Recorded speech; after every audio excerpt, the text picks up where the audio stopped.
Hi good morning दोस्तों। आज हम बताने जा रहे हैं रेशियो एंड प्रोपोर्शनल एनसीईआरटी का है चैप्टर 12 का इंट्रोडक्शन वीडियो। अब हम रेशियो का आपको फुल कॉन्सेप्ट देने वाले हैं, आपको थोड़ा सा भी परेशानी फ्यूचर में नहीं होगा। ओके, चलिए। अब सपोज दैट एक स्कूल है। स्कूल कैसा है? स्कूल हमारे पास वहाँ तो बच्चे और बच्चियाँ सब रहते हैं। तो अभी मान लीजिए यहाँ पे गर्ल्स प्लस बॉयज, गर्ल्स और बॉयज दोनों हैं। दोनों की संख्या, गर्ल्स की संख्या अगर 20 है और बॉयज की संख्या अगर 25 है। अब टोटल स्टूडेंट कितना हुआ? टोटल स्टूडेंट हो गया है 45। क्या हो गया? टोटल स्टूडेंट कितना हो गया? 45। अब टोटल 45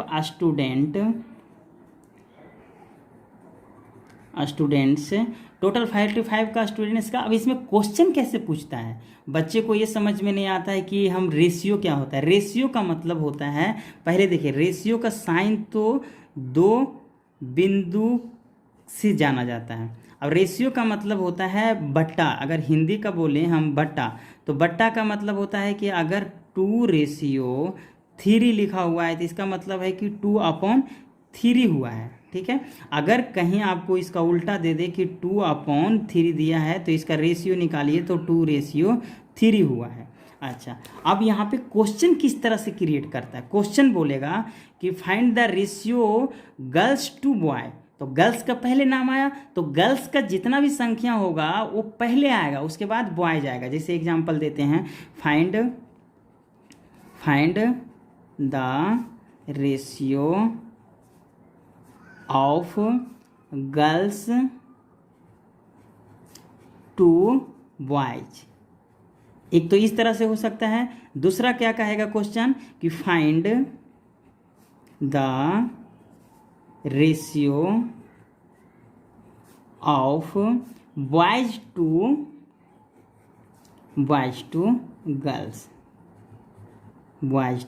गर्ल्स। ठीक है। अब देखिए, अभी हमको ये देखना है कि और कैसा क्वेश्चन आ सकता है। तो देखिए, तीसरा क्वेश्चन इस प्रकार के आएगा कि find the ratio of boys to total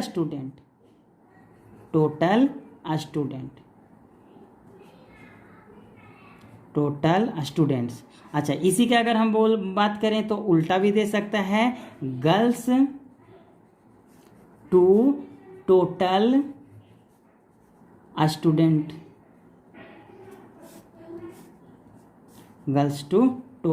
students. ठीक है। अब इस प्रकार का आता है। तो चलिए, पहले हम यहाँ पे ये देख लेते हैं कि गर्ल्स की संख्या कितना है। गर्ल्स की संख्या है 20 मेरे पास, और बॉयज कितना है? बॉयज है हमारे पास 25।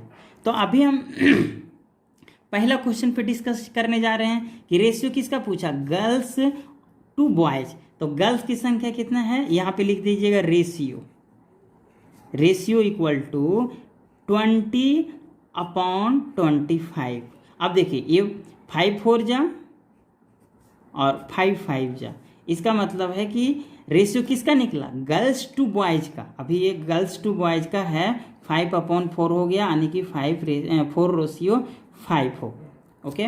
अब दूसरा अगर हम क्वेश्चन की बात करें तो इसमें दिया है बॉयज टू गर्ल्स। इसका मतलब बॉयज का जो संख्या है, टोटल नंबर ऑफ बॉयज जो है वो पहले आएगा। तो अभी इसका दूसरा का क्वेश्चन ये फर्स्ट का हो गया, और क्वेश्चन हम सेकंड का करने जा रहे हैं। तो रेशियो इक्वल टू,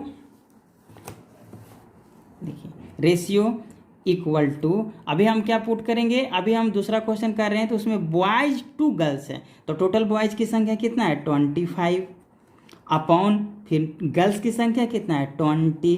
तो ये आ जाएगा 5 5 जा 5 4 जा, यानी कि 5/4। तो रेशियो क्या निकल गया? 5:4 आ गया। अच्छा, अब हम अगर इसकी चर्चा करें कि टोटल स्टूडेंट, तो टोटल स्टूडेंट हमने 45 पहले काउंट कर लिया था। देखिए, टोटल स्टूडेंट कितना है हमारे पास? 45 आ गया था। अच्छा, अब हमारे पास रेशियो यहाँ पूछ सकता है। रेशियो क्या होगा? गर्ल्स टू टोटल स्टूडेंट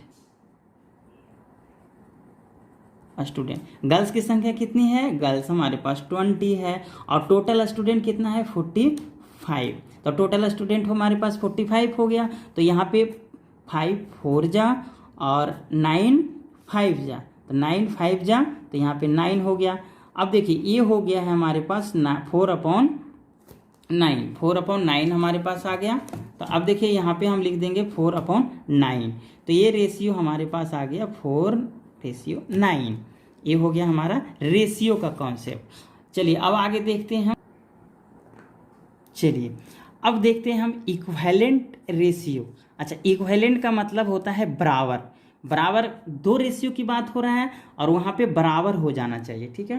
तो देखिए अभी हम इसमें एक चीज़ देखेंगे कि रेशियो तो 2 आएगा हमारे पास, किसी भी चीज़ का रेशियो, जैसे 2:4 और इधर इक्वल टू हो जाएगा 2:4। तो यहाँ पे दोनों एक ही चीज़ है, इसका मतलब है कि ये इक्विवेलेंट रेशियो है। ये क्या है, इक्विवेलेंट रेशियो है, इक्विवेलेंट रेशियो है। अच्छा, अब अगर हम दूसरा एग्जाम्पल लें, रेशियो क्या होता है, सबसे मिनिमम स्टैंडर्ड फॉर्म जो होता है वो रेशियो होता है। तो अगर हम यहाँ पे 12:4 ले लें और इक्वल टू 6:2 ले लें, तब हम इसको चेक करना है कि ये इक्विवेलेंट है कि नहीं। तो इक्विवेलेंट आने के लिए हम क्या करते हैं, इसका पहले मिनिमम करेंगे 2:4 और ये 4 3 जा 12 हो जाएगा, यहाँ पे 1 हो जाएगा। फिर ये हो जाएगा 6:2 यानी कि 2 3 जा 6 हो जाएगा और यहाँ पे 1 आ जाएगा। इसका मतलब है कि 3/1 इक्वल टू 3/1। तो ये तो आपका इक्विवेलेंट रेशियो आ गया। अब देखिए, अब क्वेश्चन हमारा इस तरह से दे सकता है, ये तो इजी था, आपको समझ में आ गया। अब अगर क्वेश्चन आपको दे दिया है कि अगर यहाँ पे हमारे पास रेशियो है जो गिवन है, ये गिवन रेशियो इक्विवेलेंट है, गिवन रेशियो क्या है, इक्विवेलेंट है, इक्विवेलेंट है। चलिए अब गिवन रेशियो अगर इक्विवेलेंट है तो इसका मतलब है कि 15:16 और इक्विवेलेंट है तो इक्वल होगा। और यहाँ पे एक बॉक्स बना दिया आपको और अपॉन में दे दिया 6। अब बोलेगा कि यहाँ पे क्या होगा, व्हाट। तो देखिए इसको क्या कीजिएगा, पहले जो गिवन यहाँ पे दिया हुआ है इक्विवेलेंट रेशियो, इसका रेशियो निकालिएगा। तो इसको रेशियो निकालिएगा तो क्या होगा, और रेशियो निकाल के ये जो आपको फाइंड करना है उधर का लाना है आपको 6।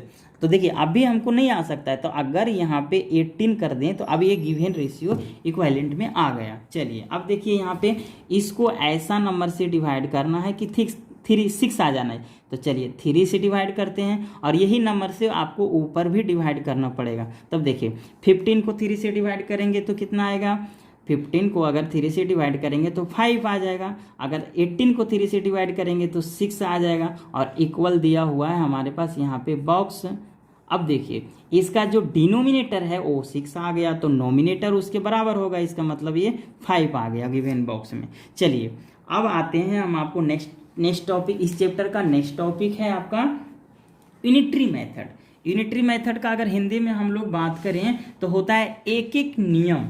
एक एक का मतलब है कि यूनिट, कोई भी चीज़ को अगर हम कॉस्ट फाइंड करना है, वैल्यू फाइंड करना है, तो हम उसको पहले एक डिवीजन या मल्टीप्लिकेशन का यूज करेंगे। चलिए देखते हैं। अब देखिए यहाँ पे आ गया था ये रेशियो, ये हो गया रेशियो। अब यूनिटरी मेथड से पहले थोड़ा सा एक रेशियो और प्रोपोर्शनल है उसको हम समझ लेते हैं कि रेशियो हो गया और ये हो गया प्रोपोर्शन। ये क्या होता है, यहाँ पे अगर हम 16:24, ये तो आपका रेशियो हो गया, बीच में अगर 4 डॉट हो तो उसको हम इसका क्या नाम से हम जानते हैं, ये हो गया प्रोपोर्शन, ये हो गया प्रोपोर्शन। ठीक है, अब इसी को हम प्रोपोर्शन के नाम से जानते हैं और इसको हम रेशियो के नाम से जानते हैं। ये तो आपको जानकारी होगा, लेकिन इसमें थोड़ा कभी कभी देखने को मिलेगा, इससे मतलब क्वेश्चन भी ज़्यादा नहीं पूछता है। तो चलिए अब यहाँ पे आ गया 20:30। तो आपको बताना पड़ेगा कि ये प्रोपोर्शन है या नहीं है। तब देखिए यहाँ पे हमको क्या करेंगे, 16/24, तो 8 टाइम में कैंसिल आउट होगा, ये कितना होगा 16/24 किए हैं, तो ये 8 टाइम में कैंसिल आउट हुआ है, ये 2l हो गया है, ये 4 हो गया है, ये 6 हो गया है, ये हम 2 से डिवाइड करते जा रहे हैं, ये 2 हो गया है और ये 2 से डिवाइड करेंगे तो 3 हो गया। फाइनली हमको क्या मिल गया है, फाइनली जो हमको मिला है 2/3 मिला है। अब ये प्रोपोर्शन का साइन देना है, इसका भी लाना है, इसका क्या हो गया 20/30। तो देखिए ये तो इजी है कि 0 से 0 कैंसिल आउट हो गया और हमें बच गया 2/3, इसका मतलब है कि 2/3 आ गया। ये हमारा टॉपिक था। अब देखिए ये क्या है, दोनों प्रोपोर्शन है। अच्छा, और अभी अगर नोट प्रोपोर्शन आएगा तो देखिए 1:6 प्रोपोर्शन 1:7, तो 1/6 प्रोपोर्शन 1/7। तो इसको हम डायरेक्टली लिख सकते हैं कि ये नोट प्रोपोर्शन है। ये क्या है, नोट प्रोपोर्शन है। इसको हम अगर ऐसे बात करेंगे तो इसको हम लिखेंगे नोट प्रोपोर्शन, नोट प्रोपोर्शन। चलिए अब आते हैं मेन जो है आपका कंपटीशन में भी पूछा जाता है, बच्चे को ज़्यादा समझ नहीं आता है, उसको हम बोलते हैं, क्या बोलते हैं, unitary method. Unitary method, unitary method. अच्छा, यूनिटरी मेथड का हिंदी में नाम है इसका एक एक नियम। अच्छा, यूनिट की बात करें, यूनिट का मतलब बात करते हैं तो यहाँ पे यूनिट, यूनिट का मतलब होता है एक या वन, ए वन। इसका मतलब है कि यूनिटरी मेथड से जब नाम आया है तो पहले एक ही चीज़ का चर्चा होगा। चलिए सबसे पहले हम देखते हैं एक चीज़ का वैल्यू कैसे निकलेगा। तो चलिए 6 पेन का अगर हमारे पास रेट है 60 रुपीज़, तो फाइंड करने के लिए आपको बोल दिया कि 13 पेन का रेट कितना होगा, वाट क्वेश्चन मार्क। तब देखिए अब तो हमको ये समझ में आ गया कि यहाँ पे अगर एक पेन का दाम निकाल दें और 13 पेन से मल्टीप्लाई कर दें तो हमको काम बन जाता है कि 13 पेन का रेट जो आएगा वो आएगा। तब हम क्या करेंगे, according to question, according to question. इसका मतलब है कि क्वेश्चन जैसे कह रहा है ऐसे करते हैं। तो चलिए 1 पेन का रेट कितना आ गया, 1 पेन। इसका शॉर्टकट तरीका भी आपको हम बता देंगे। 1 पेन का आ जाएगा 60/6 और ये रुपया का साइन हो जाएगा, तो ये 10 टाइम में कैंसिल आउट हो गया, यानी कि एक पेन का दाम, 1 पेन का रेट कितना निकल गया हमारे पास 10 रुपीज़। एक पेन का दाम 10 रुपीज़ का निकल गया है। तो अगर हम इसको एक को 13 से मल्टीप्लाई करेंगे तो 13 पेन का निकल जाएगा। तो हम यहाँ पे लिख देंगे 13 पेन इक्वल टू कितना हो जाएगा 10 × 13, यानी कि 130 रुपया। ये तो आपका होगा। चलिए अब देखते हैं हम यहाँ पे थोड़ा सा अपना माइंड को अप्लाई करके हम बताते हैं कि कैसे इजी तरीका से बना देते हैं। तो एक लाइन बनाते हैं, इधर कोई ऑब्जेक्ट होगा और इधर रेट होगा या कुछ भी गिवन दिया होगा, दोनों दो चीज़ होगा।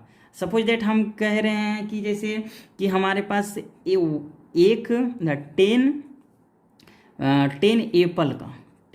एप्पल का रेट होगा। यहाँ पे क्या होगा, इधर रेट होगा, सॉरी रेशियो नहीं, यहाँ पे रेट लिखिए, यहाँ पे रेट लिखिए। ऑब्जेक्ट अगर यहाँ पे तो यहाँ पे रेट लिखिए। अगर 10 एप्पल का रेट है 100 रुपीज़, 100 रुपीज़, तो हमको ये बताइए कि 13 एप्पल का रेट कितना होगा, 13 एप्पल का रेट क्या होगा। तो देखिए अभी हम आपको बोले थे कि एक यूनिट का आपको दाम निकाल लेना है। तो अगर नहीं पता है तो फिर क्या कीजिएगा, यहाँ पे क्वेश्चन में दिया रहेगा find the rate of 13 Apple. तो एप्पल को एप्पल के जगह पे रखिएगा, एप्पल को एप्पल के कॉलम में रखिएगा और रुपया को रुपया के कॉलम में रखिएगा। और कुछ नहीं करना है, आपको क्रॉस मल्टीप्लाई कर देना। जैसे अभी इस क्वेश्चन को बनाते हैं, 10 एप्पल ब्रैकेट हटा दिए, यहाँ पे आ गया ₹100। अब यहाँ पे कितना है 13 एप्पल,